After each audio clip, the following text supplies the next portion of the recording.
What's up mga katroops natin dyan?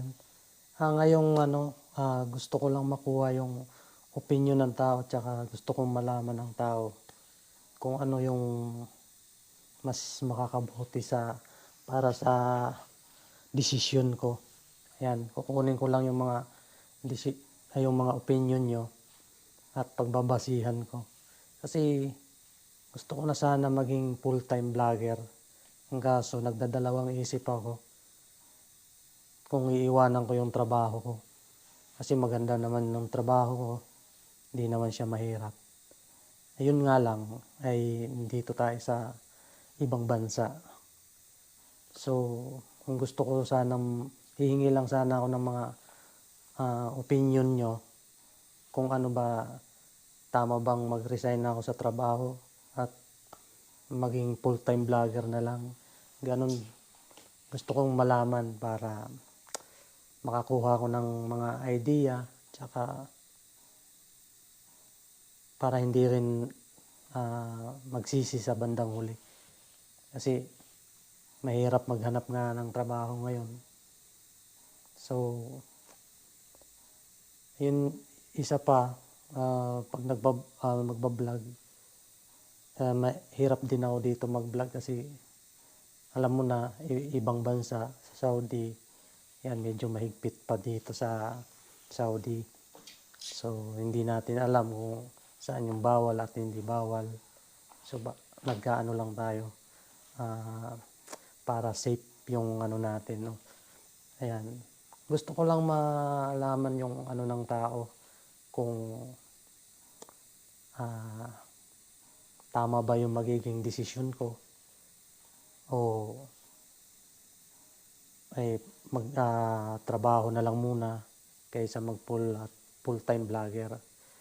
So, okay na naman yung channel ko, medyo ano na naman siya.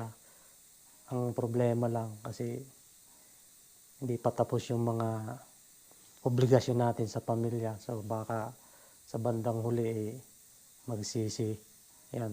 Ayaw kong magsisi sa bandang huli. Yun. Baka kung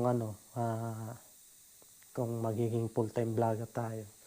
So, iiwanan natin yung trabaho natin dito.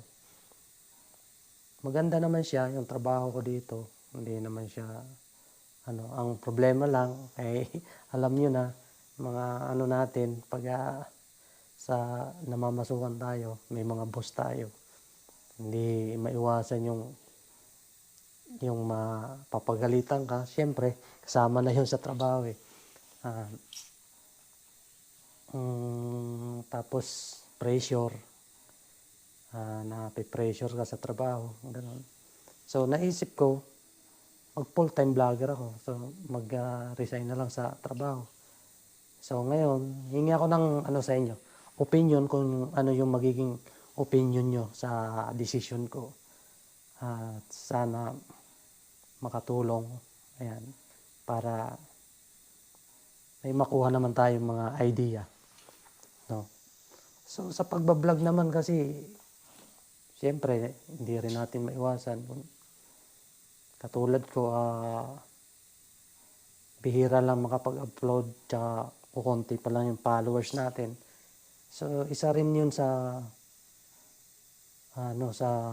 yung naiisip ko, baka hindi pa mag-click, tapos nag-resign na ako sa trabaho ko. Yun din ang dun, isa sa mga dahilan magre-resign sa trabaho. Tapos, hindi pa yung channel mo, hindi ka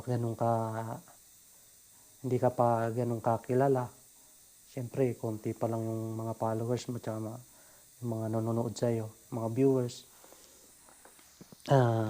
Kaya, hinihingi ko yung mga opinion para makatulong din sa akin.